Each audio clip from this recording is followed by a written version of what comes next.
Bom, então, secretário Ricardo Capelli, obrigada pelo seu tempo e disposição em conversar aqui com a gente. E eu já queria começar essa entrevista questionando a respeito dessa última operação que foi feita pela Polícia Federal, a respeito de um risco de um ataque feito, inclusive, por pessoas que estavam sendo aliciadas pelo grupo Hezbollah para fazer atentados aqui no país. Como que dentro do Ministério da Justiça e Segurança Pública está sendo analisada essa situação, né? Que não é uma situação que era comum ao trabalho de segurança pública, pelo que a gente acompanhava. Olha, esse é um inquérito conduzido pela Polícia Federal de forma técnica, profissional, uma investigação feita pela polícia com muito cuidado. É claro que nesse ambiente que a gente vive hoje, a gente tem um conflito, uma guerra aberta em Israel, na faixa de Gaza, no Oriente Médio, acaba que esse ambiente cria especulações em torno das investigações. Mas o que eu posso dizer é que a Polícia Federal age de forma soberana, o governo do Brasil é soberano, a Polícia Federal é autônoma e ela está conduzindo o inquérito da forma mais profissional e técnica possível e vai chegar ao fim das investigações, vai apresentar o seu resultado. Há uma preocupação de que, diante desse cenário que a gente está tendo, justamente desse conflito armado, movimentos aqui dentro do país acabem despertando mais essas questões de islamofobia ou então movimentos antissemitas aqui também no país? Olha, isso não cabe no Brasil, né? O Brasil tem uma tradição de acolher bem imigrantes, é um país que vive em perfeita harmonia com comunidades de todos os países do mundo. É claro que a gente está atento a essa questão, mas eu não acredito que isso aconteça no Brasil. A gente não pode transferir problemas externos para a conformação social brasileira, que é historicamente harmônica. Perfeito. Bom, falando sobre a nossa realidade, de fato, então, aqui interna, dentro do país, sobre as próprias questões que a gente já vem enfrentando há vários anos, a gente tem o crime organizado, que é uma preocupação das forças de segurança, tem se intensificado essa preocupação, né, nos últimos anos. Como que o Ministério da Justiça e Segurança Pública tem pensado uma forma de conseguir frear esse avanço do crime organizado? Porque o combate já vem sendo feito, mas a gente vê esse avanço, né, continuando, acontecendo nas cidades de todo o país. Olha, o nosso grande desafio é colocar de pé o SUSP, o Sistema Único de Segurança Pública. Existe uma política nacional de segurança pública, onde o SUSP está embutido. Essa política foi aprovada por uma lei em 2018 pelo ex-ministro Raul Jungmann, mas nos últimos 4 anos nada foi feito. No que consiste o SUSP, o Sistema Único de Segurança Pública? É na integração entre o Poder Executivo Federal, os governos estaduais, indo até os municípios, dialogando também com o Ministério Público, com o Poder Judiciário, com o Poder Legislativo. O SUSP é a integração das inteligências, com planejamento, trabalhando com dados, com evidências, dados e evidências colhidos dos estados, dos municípios, trabalho com planejamento e inteligência para um crime organizado, cada vez mais integrado, verticalizado, com organizações que hoje são interestaduais e algumas até transnacionais. A gente precisa ter o trabalho do Brasil, do Estado brasileiro, cada vez mais integrado. Então a palavra de ordem nossa é integração, construir o SUSP, planejamento e inteligência. Dentro de todo esse planejamento, a gente sabe que existe também uma preocupação sobre a segurança dos presídios. A gente vê também, então, que os presídios seriam incluídos nessa ideia de um SUSP, de um sistema integrado? Com certeza. Para os presídios, a gente tem, assim como em toda a política de segurança, a mesma visão de trabalhar com planejamento e inteligência, trabalhando aspectos de prevenção para eventuais conflitos dentro das unidades prisionais, também com aspectos de repressão. Para ter uma ideia, a gente recentemente realizou a Operação MUTI.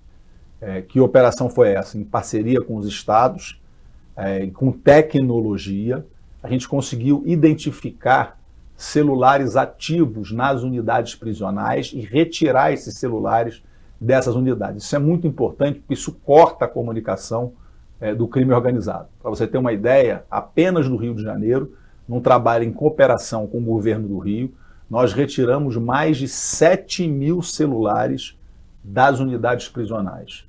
Foram mais outros milhares em outras unidades da federação. Então esse é um trabalho planejado que está em curso da Operação Multi, de retirar a comunicação dos presídios.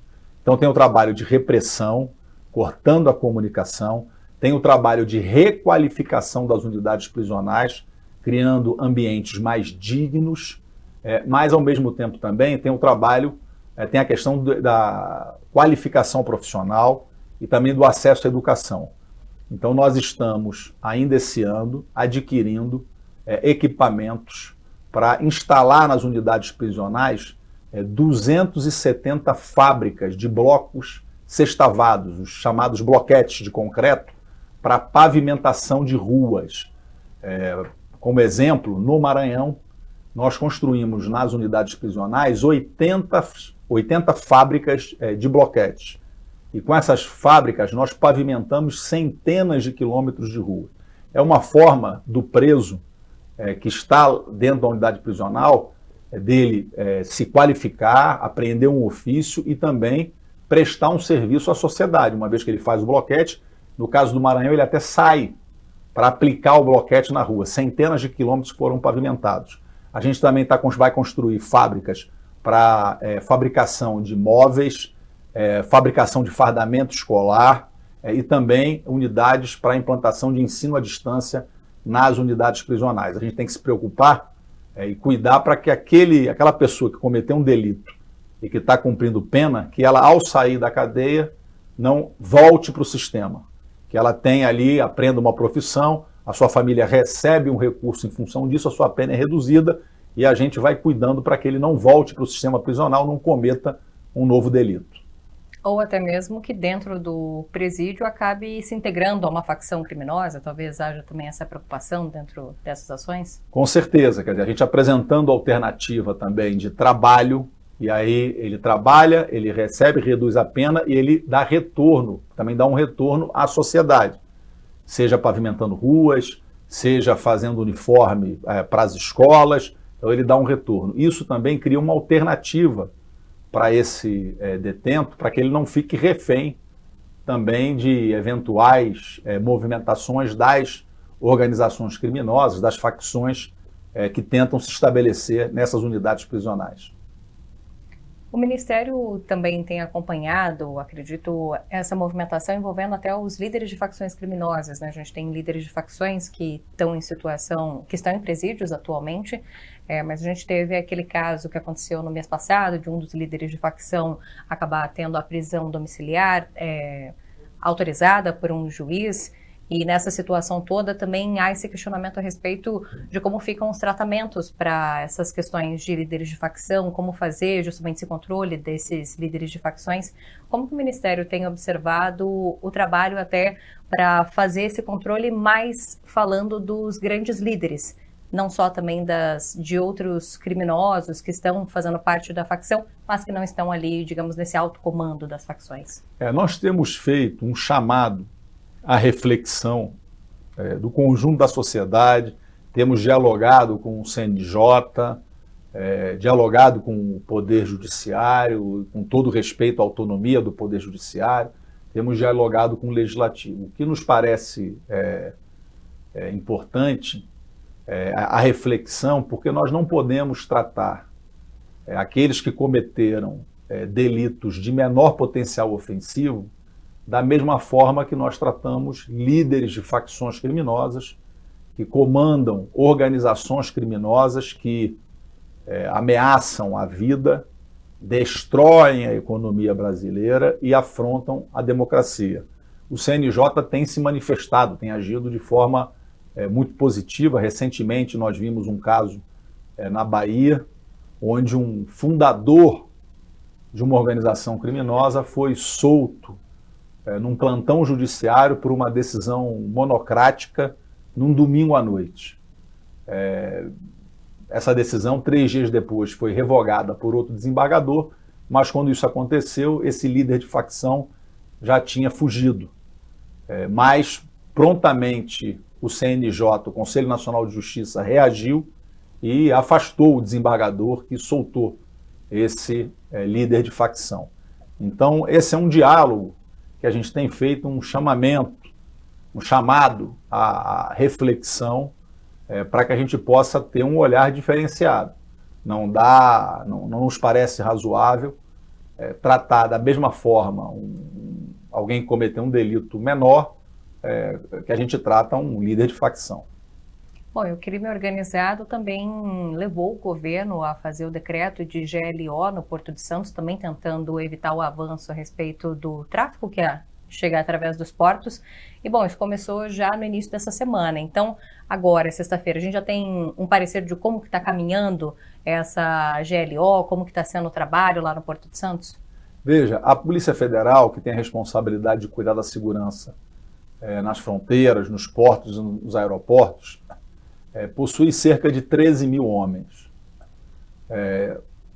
O Exército Brasileiro possui cerca de 226 mil homens. A Marinha Brasileira, a Marinha do Brasil, possui cerca de 80 mil homens. E a Aeronáutica, 65 mil homens. Com a GLO, com a presença das Forças Armadas, a gente ganhou muito, não só com a competência, com o trabalho dos militares, mas também com ampliação muito importante do nosso efetivo.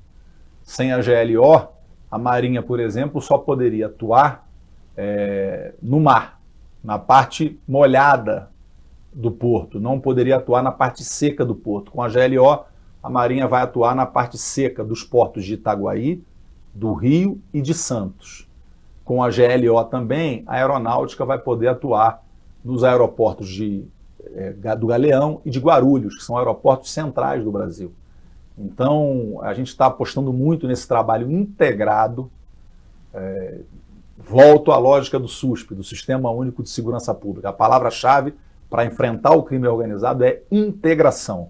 Então, agora a integração das forças da Marinha, da Aeronáutica, do Exército nas fronteiras, integrando com a Polícia Federal, integrando com o trabalho que a Receita Federal também já faz nesses locais, para a gente poder ampliar o efetivo e asfixiar o crime organizado. Os portos são muito importantes porque as apreensões que a gente faz nos aeroportos são quilos de drogas. Quando a gente fala dos portos, a gente está falando de toneladas de drogas. E descapitalizar, reduzir o poderio econômico dessas organizações é muito importante, para a gente poder reduzir o potencial ofensivo delas. Então esse é um trabalho que começou na segunda-feira, ainda não completou uma semana, a gente ainda está na fase de ajustes, são 6 meses de trabalho nessa primeira fase, e a gente vai estabelecer métricas para que a gente possa, ao final dos 6 meses, poder medir os resultados dessa operação. Pelo que o senhor falou, secretário, me dá a impressão de que se essas métricas forem positivas, é capaz que a gente veja então essa integração dos militares na atuação de segurança pública acontecer talvez de uma forma com mais duração, ou seja, que não fique só em 6 meses, talvez a gente veja eles seguindo nessa atuação até pela questão de efetivo, que o senhor mencionou que a gente tem um efetivo menor de policiais. É de fato algo que é vislumbrado, uma possível cooperação a médio prazo dos militares junto com a Força de Segurança? Veja, os militares não estão atuando na segurança pública de forma ostensiva. Eles estão sendo utilizados para reforçar aquilo que já é responsabilidade do governo federal no tocante à segurança pública. Eles estão reforçando aonde? Portos, aeroportos e fronteiras, que é responsabilidade do governo federal. Ainda é muito cedo para a gente prever o que vai acontecer mais à frente. A gente ainda não tem uma semana de trabalho, mas os sinais até o momento são muito positivos. Ontem mesmo eu estive no Ministério da Fazenda, numa reunião com o secretário executivo, o Dario do Ministério da Fazenda, com o secretário da Receita Federal, com o Dr. Barreirinhas, uma conversa muito positiva, e o retorno nosso é que a integração do trabalho entre a Receita, a Polícia Federal e os militares está sendo muito positiva, até porque a Receita Federal também tem o mesmo problema que a Polícia Federal de carência de homens. Tem em torno de 2.500 homens da Receita Federal para cuidar da questão aduaneira no Brasil, que é muito pouco. Então, tendo os homens da Receita, com os homens da Polícia Federal sendo apoiados pelo grande efetivo das Forças Armadas, isso potencializa muito o trabalho e pode, eventualmente, funcionando bem, levar a uma discussão sobre a permanência ou até a ampliação desse modelo de integração. Perfeito. Mudando um pouquinho de assunto, secretário, em meio aos debates sobre a reforma ministerial que vem acontecendo desde o meio desse ano, também se voltou, na verdade, aquele debate sobre a possibilidade de se separar o Ministério da Justiça e Segurança Pública em 2 ministérios. Debate que a gente já viu, inclusive, no governo de transição. Como que isso é trabalhado dentro do Ministério? Há uma possibilidade de haver, de fato, esse desmembramento da pasta? Olha, essa não é uma questão que esteja na nossa pauta nesse momento. Nós estamos muito focados na construção do SUSP, do Sistema Único de Segurança Pública. Esse é o nosso objetivo.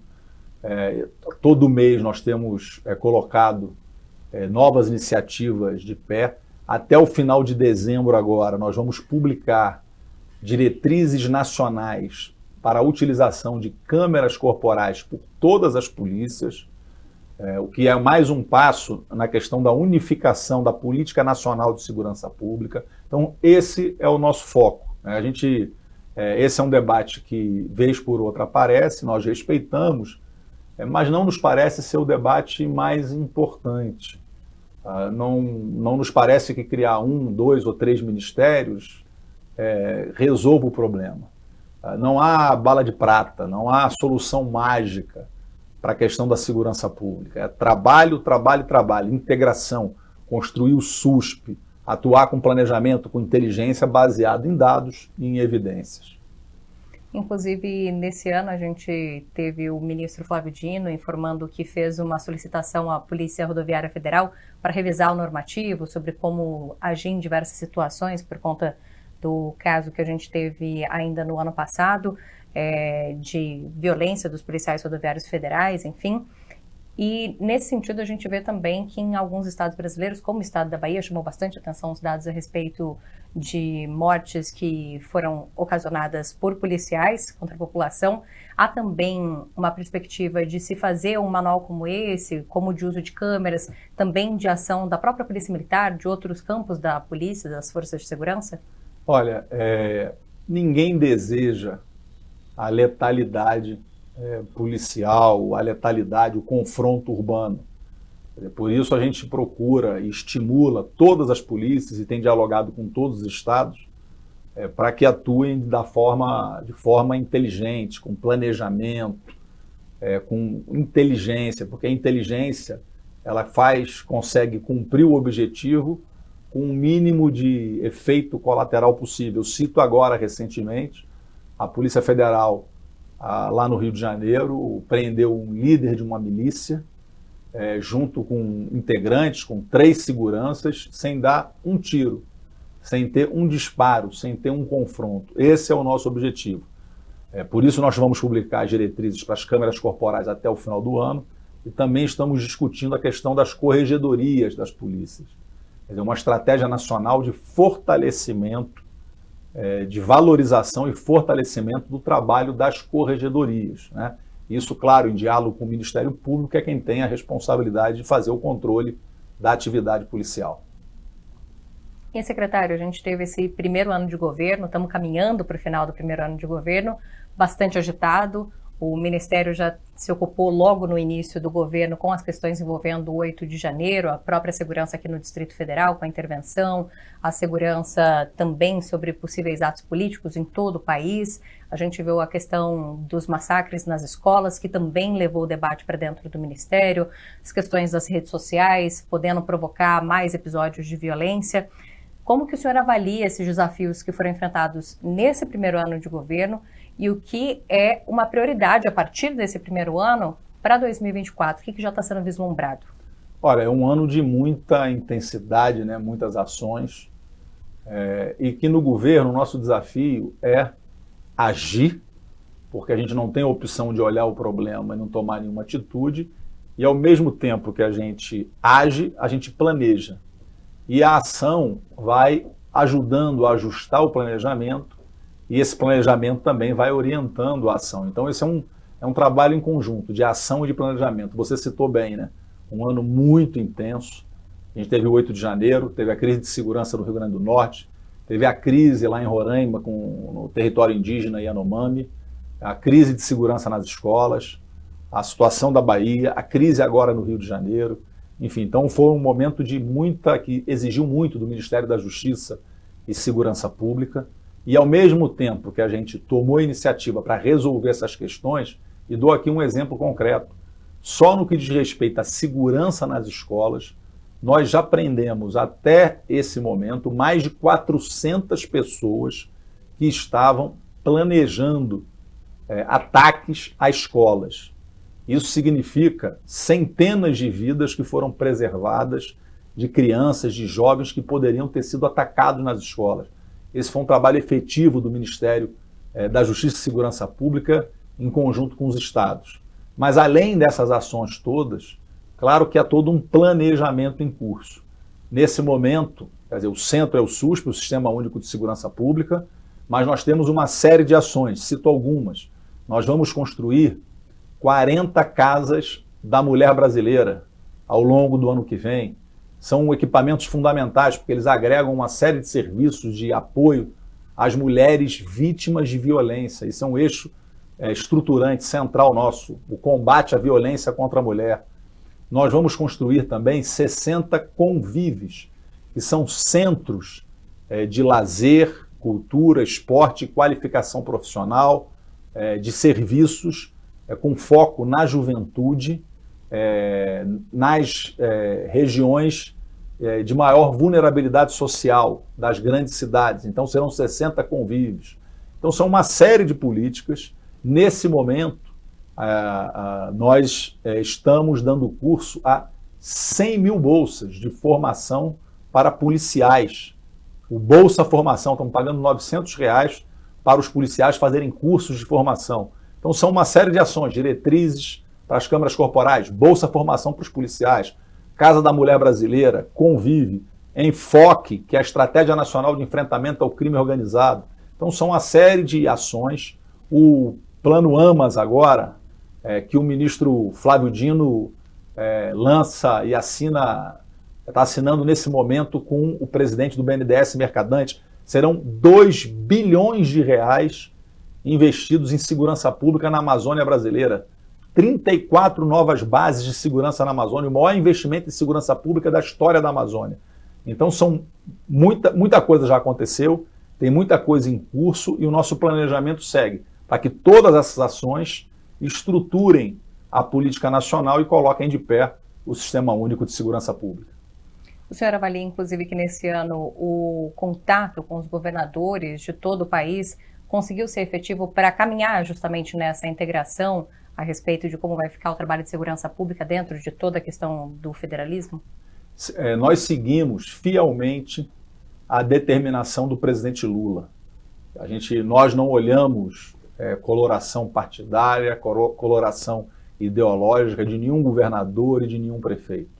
A gente não constrói uma política de Estado para a segurança pública fazendo distinção partidária ou ideológica. Então, nós temos uma relação muito positiva com todos os governadores, com todos os prefeitos, e todos também têm tido uma postura muito colaborativa, muito cooperativa, entendendo que no caso da segurança pública, o adversário não é quem pensa, não é alguém, não existe bandido de direita ou de esquerda. A questão da segurança pública exige a união de todos para que a gente enfrente o crime organizado.